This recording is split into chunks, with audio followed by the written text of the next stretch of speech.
It's something, all right. Don't worry, honey. I'll get you inside safe and sound before it gets dark. And I've got the flashlight. I know. I'm okay. Alice had a phobia. The fear of darkness.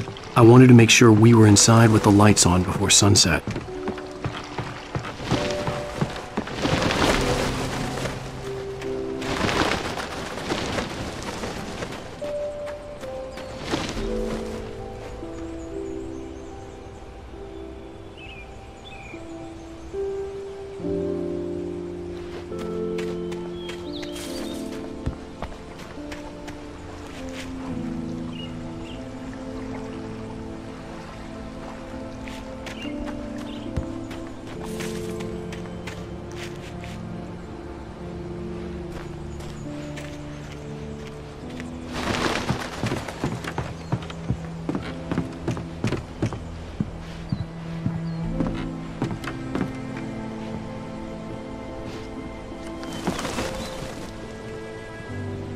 Here we go. Let's take a look inside.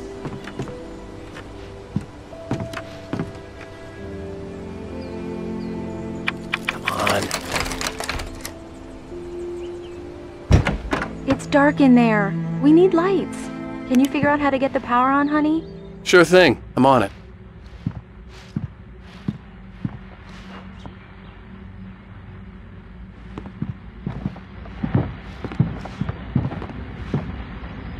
Hello? Anyone here?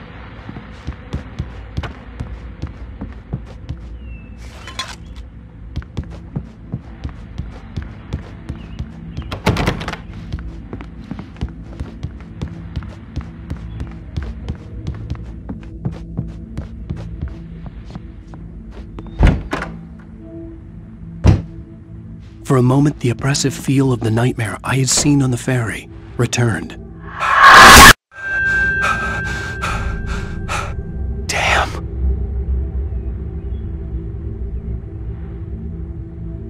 I needed to get the power running in the cabin. There had to be a fuse box or a generator somewhere on the island.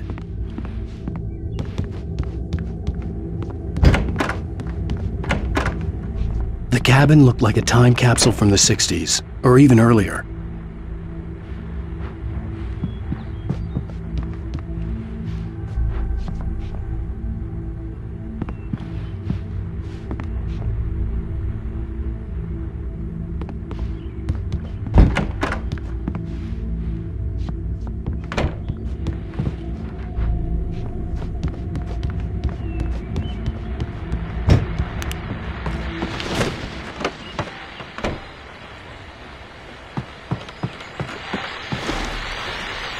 The Deer Fest guests have already started to arrive. Just ran into one on the ferry. A famous artist, no less, but we'll see if we can rope him into an interview later on. Now, let's go to the phones. Caller, you're on KBF-FM. Hi, Pat. It's Rose. Why, hello, Rose. What's on your mind? I know who that famous artist was. It was Alan Wake, wasn't it? He's my favorite writer. Well, Rose, I just saw him at the diner.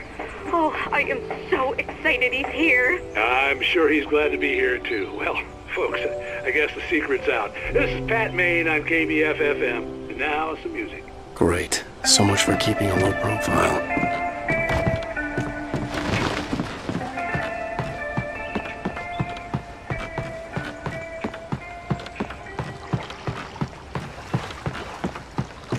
The water was clear but dark. It looked very deep.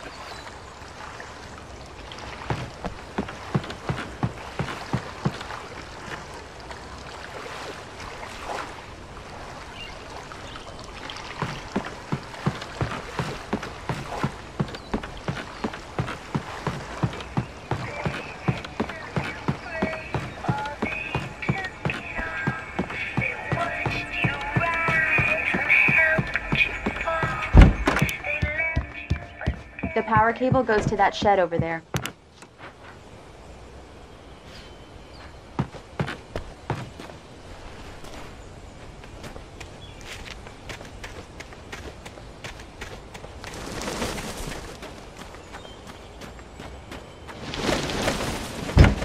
An old generator had been connected to the power cable.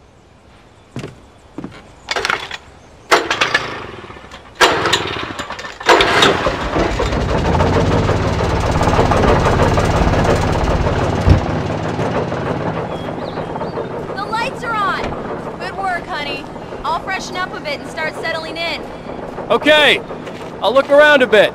Sure thing! Have fun!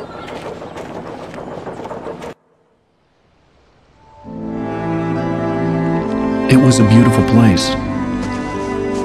I told myself I could rest here, sleep here, and forget about my work.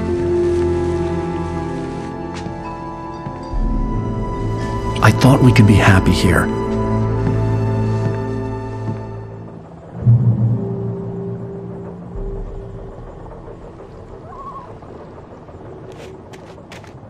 Alice had told me about Cauldron Lake Lodge. The old building used to be a hotel, but these days it was no longer open to the public.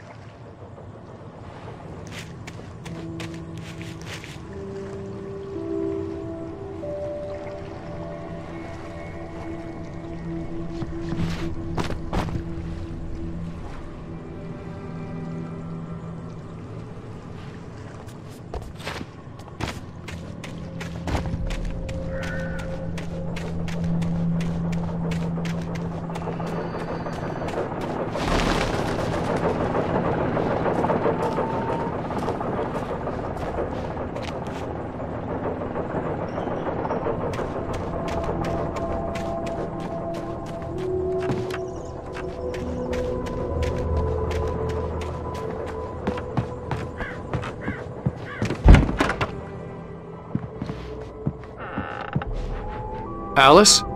Honey?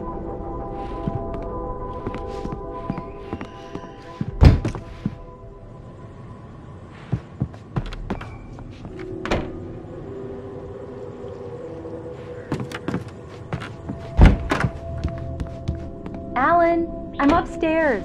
I have a surprise for you.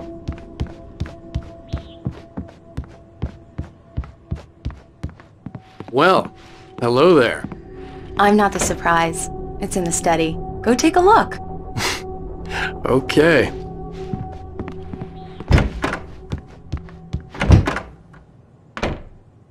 Surprise! Alice? What is this? I guess I have a small confession to make. I thought maybe you could write here that a change of scenery would get you past— Damn it, Alice! Everyone Hey, just hear me out! There's a local doctor, Dr. Hartman. I read a book of his. He has a private clinic here. He specializes in helping artists. So now you want to get me committed? No! It's not like that. That's not— Alan? Alan? Just don't! I don't want to hear it! God damn it, Alice! God damn it! I knew she wouldn't follow me in the dark. I needed some time alone to think things through.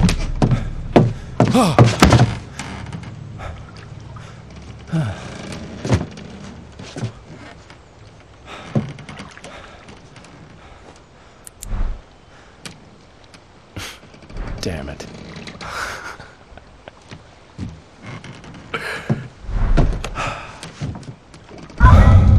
Alice? Alice? Alice! The cabin had gone dark.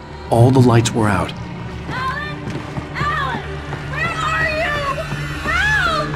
Alice, I'm coming! It's all right, I'm coming! What the hell?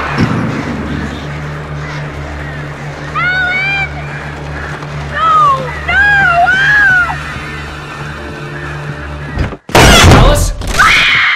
Alice?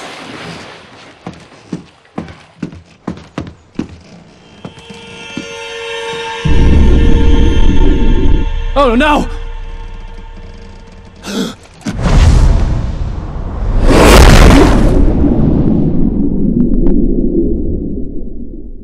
Keep going, Alice. Wake up. Alice?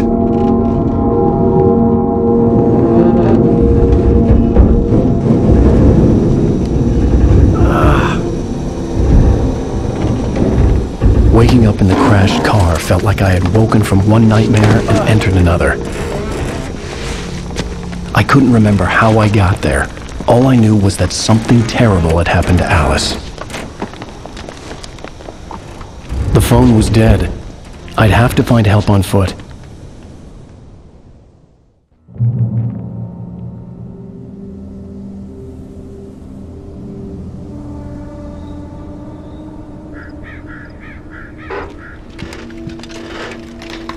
Among Alice's things was a book, The Creator's Dilemma, by a Dr. Emil Hartmann. Seeing the book brought back my fight with Alice. I didn't like it, and I didn't like the guy's smug face on the cover either.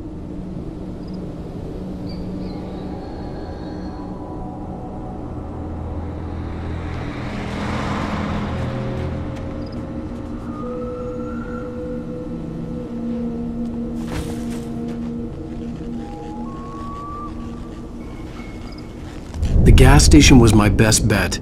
They'd have a phone I could use. It looked like a long hike through the forest to get there.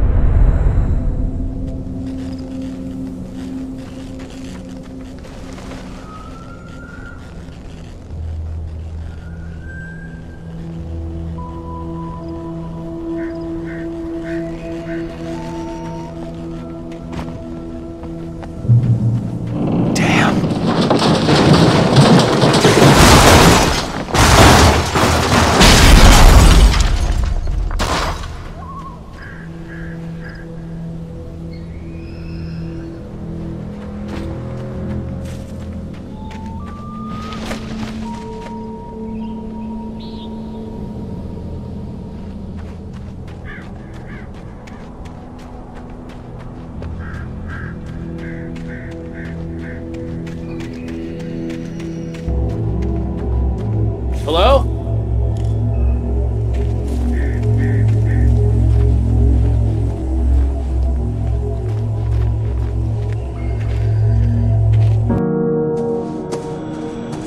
Hello? Is someone there?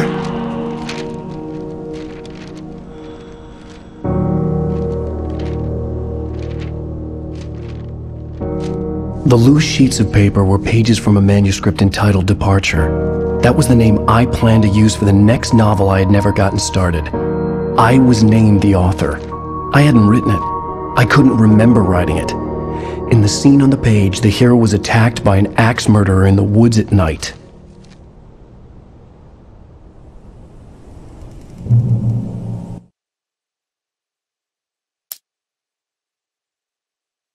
Departure by Alan Wake.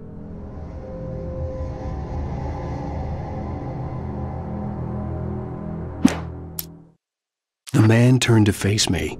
His face was covered in shadows. It was hard to make him out in the darkness of the forest that surrounded us, but the axe he lifted was plain to see.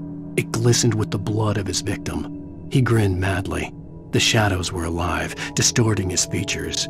It was a scene from a nightmare, but I was awake.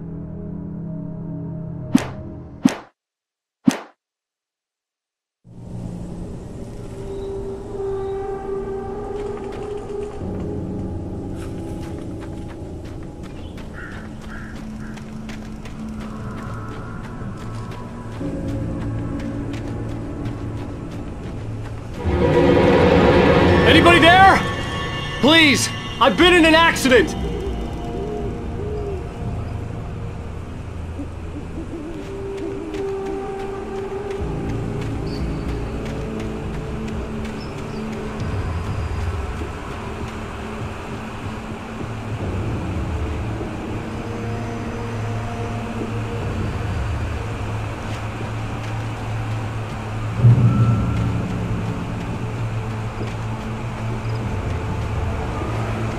The lights up ahead were a good sign. Maybe I wouldn't have to hike all the way down to the gas station to find a phone.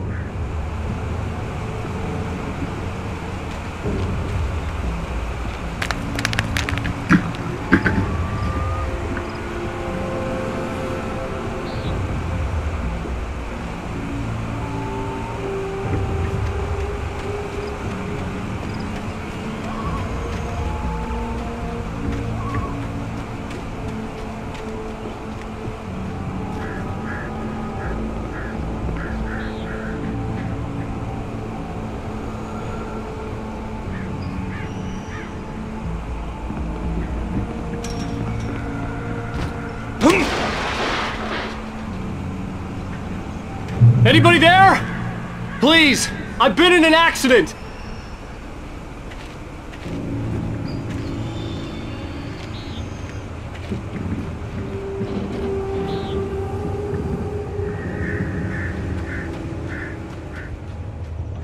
Hey! Hey, you! Phil! There's been an accident! I need help! Listen, Deposit. I need to... Premium cabins for rent in... Oh, hell. Carl Stuckey. Pleased To meet you. Non-refundable reservation deposit required. Fair and square.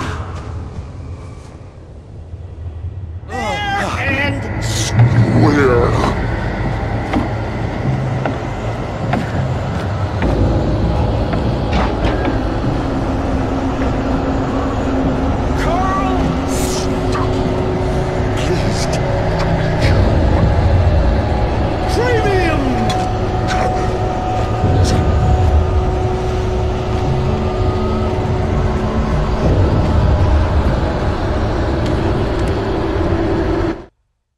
The Taken stood before me. It was impossible to focus on it, as if it stood in a blind spot caused by a brain tumor and eye disease.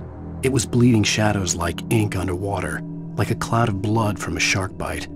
I was terrified. I squeezed the flashlight like my life depended on it, willing it to stop coming any closer. Suddenly something gave, and the light seemed to shine brighter.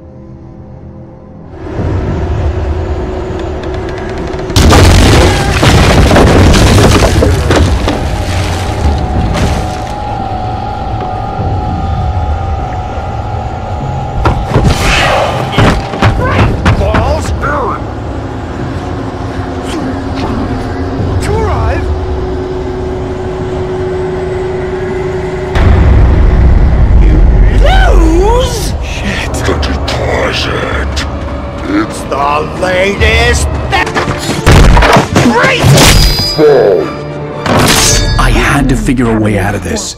Any second now and Stuckey would be knocking on the door with his axe like Nicholson in The Shining.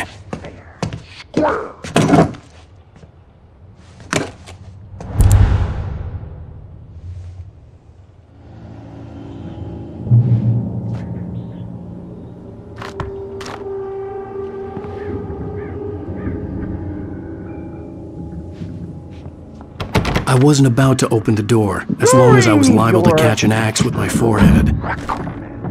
Trying. walking It's the latest thing incontestably proven health benefits. Let you kill two birds with one. stone. You can see the Yes. sights and keep those cholesterol Great Falls Sheriff Station. levels. Hello? Torn.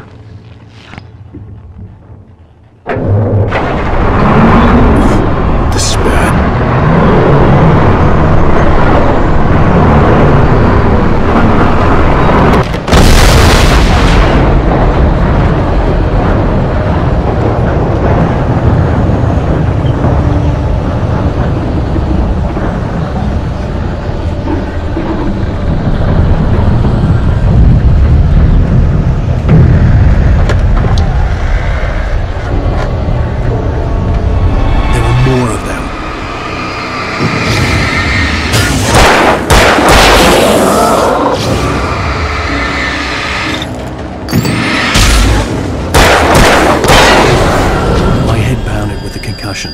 I'd never fired a gun outside a shooting range, and now I just killed someone. Or something. There were no bodies. They just disappeared.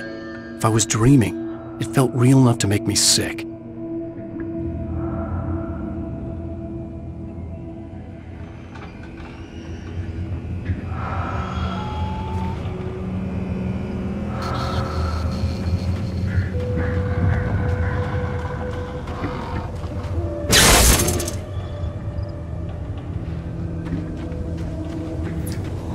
The dark forest was the last place I wanted to go, but I had no choice. I had to get to the gas station.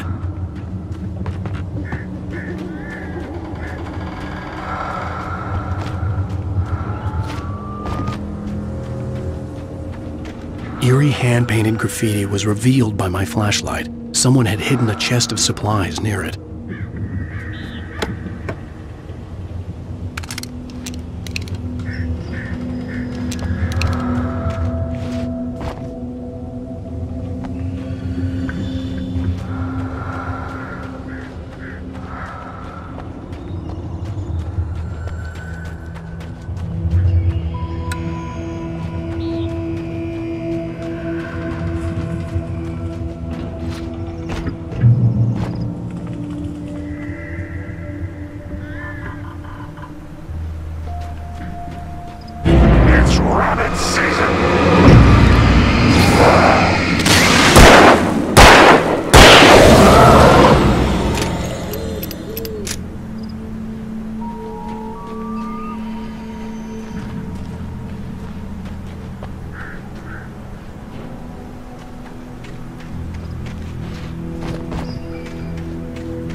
Rose knew she had been gushing, but right now she didn't care. As far as she was concerned, her brief meeting with Alan Wake was literally the high point of her life. She watched as he got in the car with his wife. She was pretty, confident, at ease with Wake. Not like Rose. They were perfect for each other. She'd have given anything to be called their friend.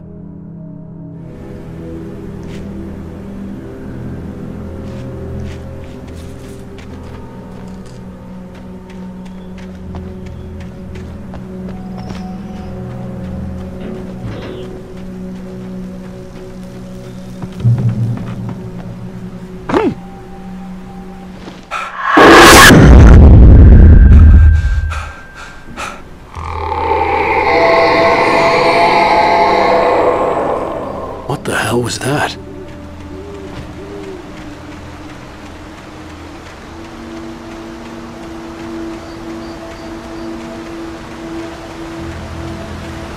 When I saw the river below, something uncoiled itself inside my head. I realized that I'd have to find a way across. I didn't even want to look at the water.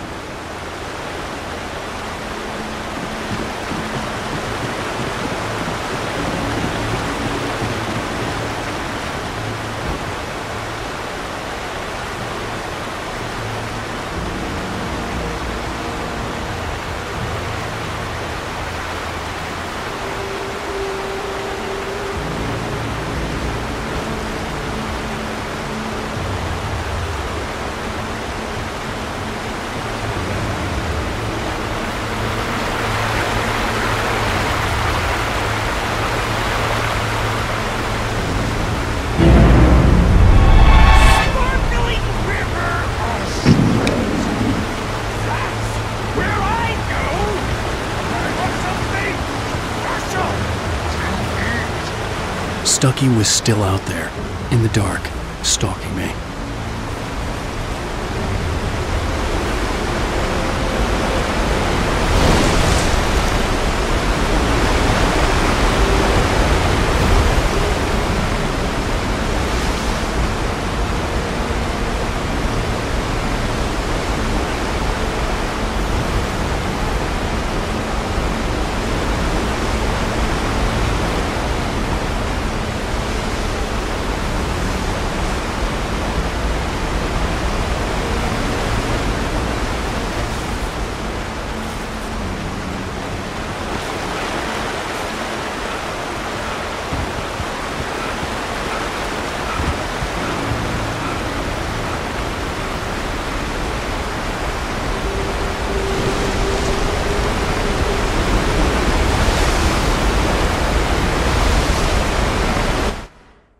Barry Wheeler was bouncing off the walls. He jumped on a plane after his calls were ignored by both Al and Alice for several days. It could mean that they were both on a second honeymoon, but Barry didn't buy it. Al had been way too unstable for that, not sleeping, messed up. Barry had years of experience dealing with Alan Wake, and he couldn't ignore it. Something was wrong.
The staircase was broken. I had to make my way up some other way.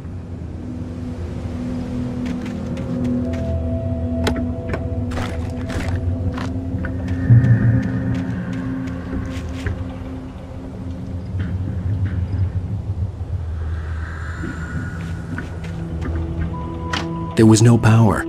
There was bound to be a generator somewhere at the logging site.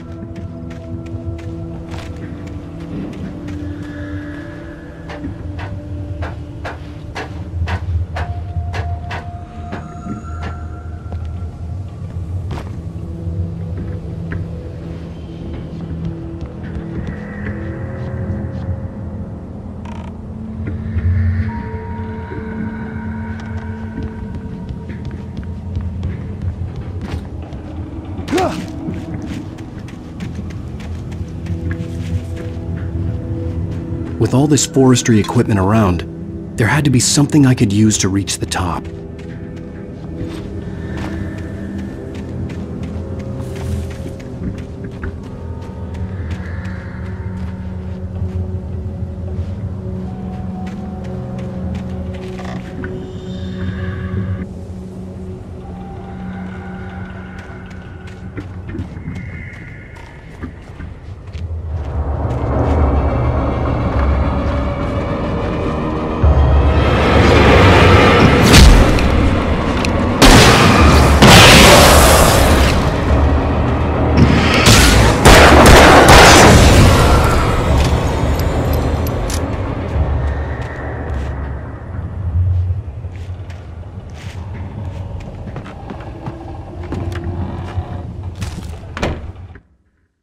I heard them before I saw them, swooping down from the sky and screeching as they came.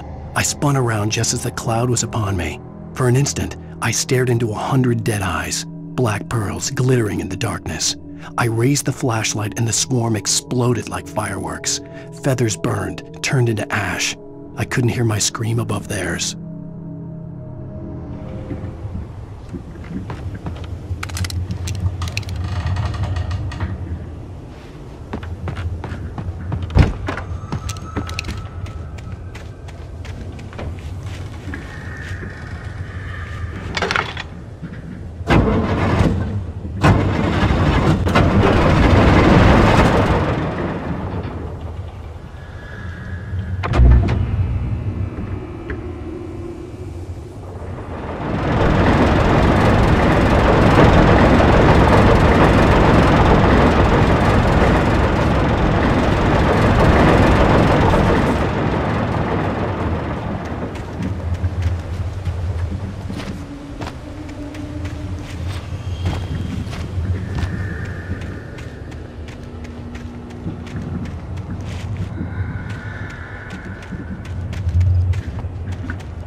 Taken.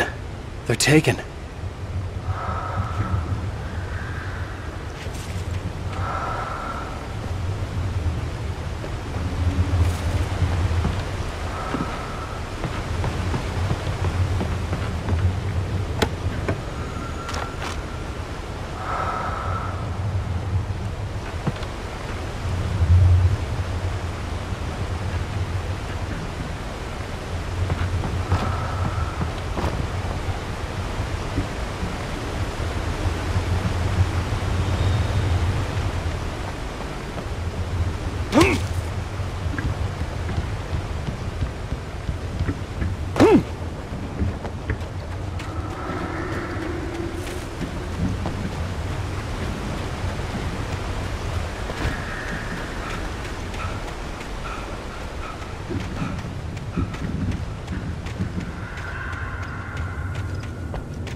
I was just outside for a breath of fresh air, and what a night.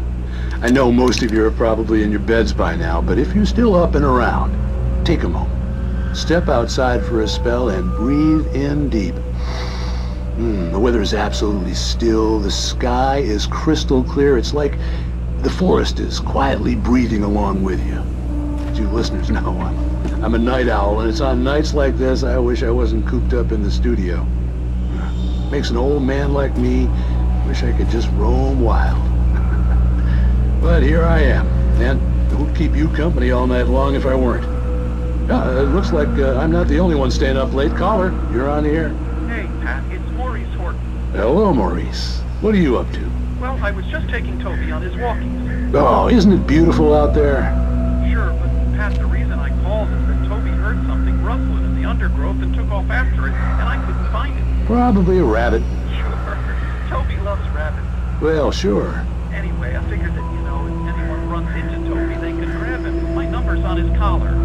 And Toby's a friendly dog? Oh, Toby loves people. Usually he comes back, but we were pretty far from home, and it sounds like he went pretty wild there.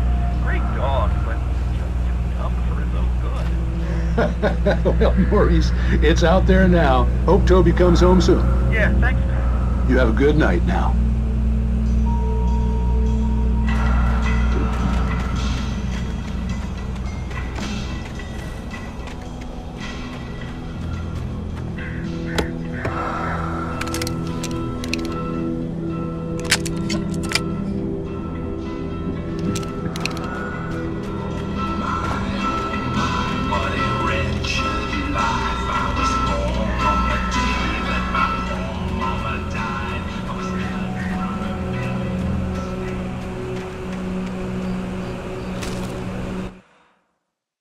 At first, I kept finding the pages as if by accident. The book I couldn't remember was either a terrible and true prophecy or an act of creation that had rewritten the world. I began to hunt the pages feverishly, for they held the answer to the mystery. With it, I could save myself. With it, I could save Alice.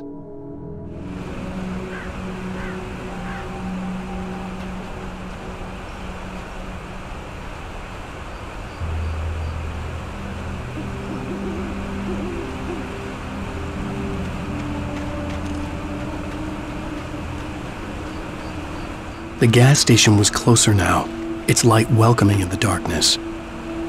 Paul makes the best dogs in the state.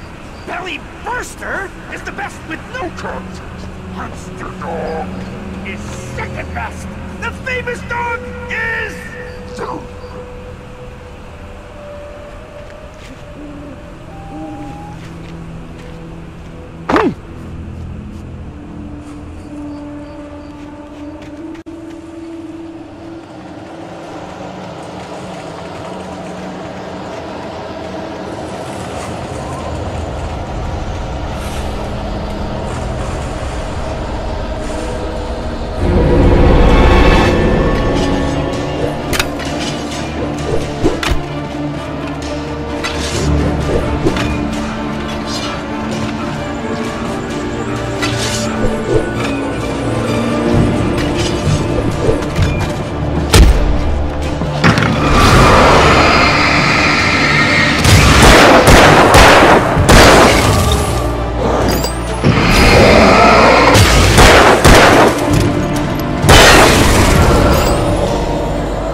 I stepped into the gas station's garage. It was dark and quiet. The place was a mess.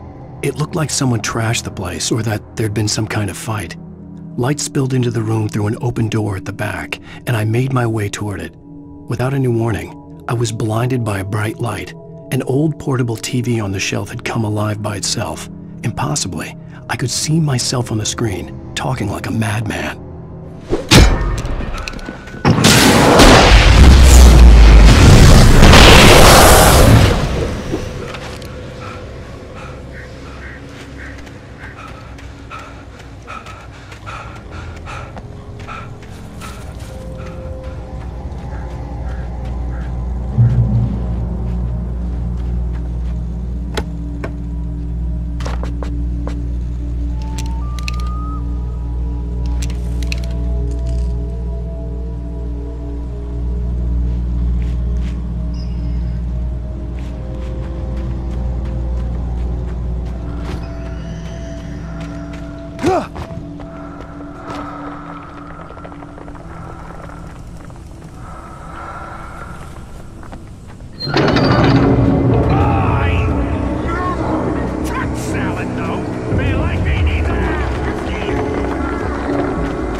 Bestows immortality on those who advance it to elevate all of mankind.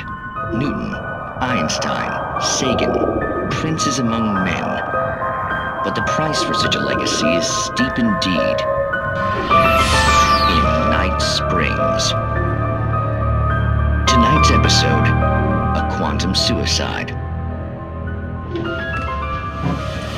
If our lives are already written, it would take a courageous man to change the script. Having called a press conference, Dr. Barclay Colvin is about to demonstrate that very courage. Ladies and gentlemen of the press, I am Dr. Barclay Colvin, and I'm glad so many of you could join me here at the Moorcock Institute.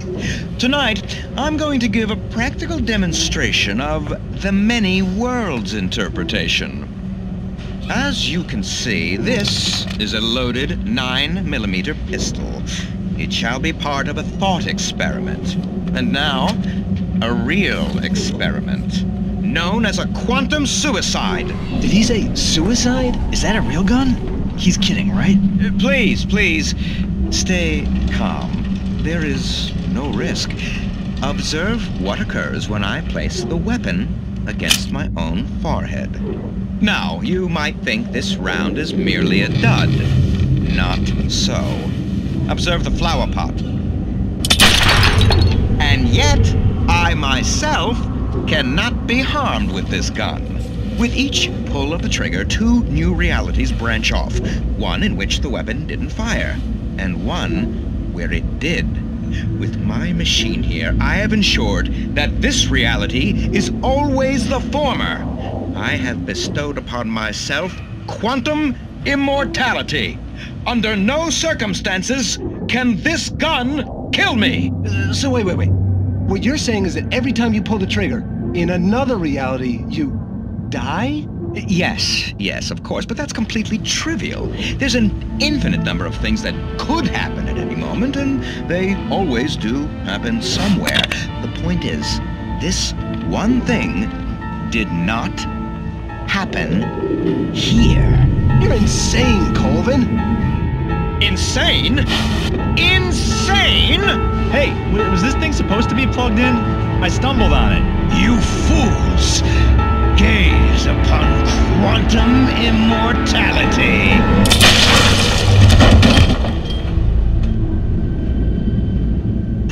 Poor Dr. Colvin, felled by his own hubris or the ignorance of the masses. Perhaps he should have left the crate unopened, the decaying atom unobserved. Curiosity often kills the cat. In Night Springs.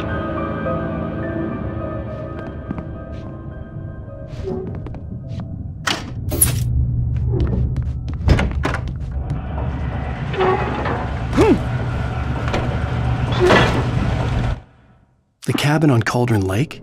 She asked. The sheriff looked at me suspiciously.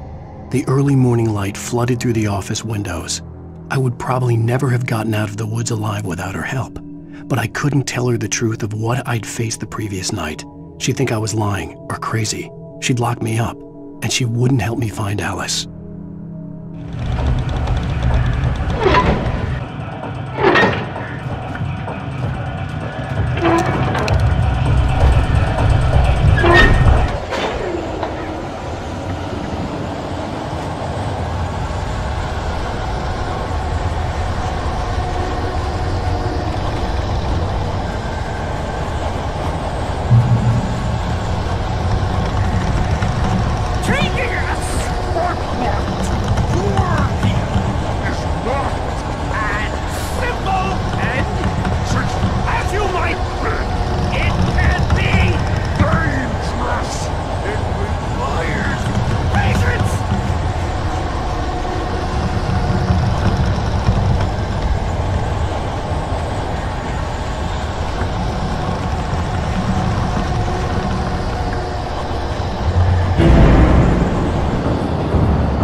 Ducky's body vanished, leaving behind only a lifetime of nightmares to come.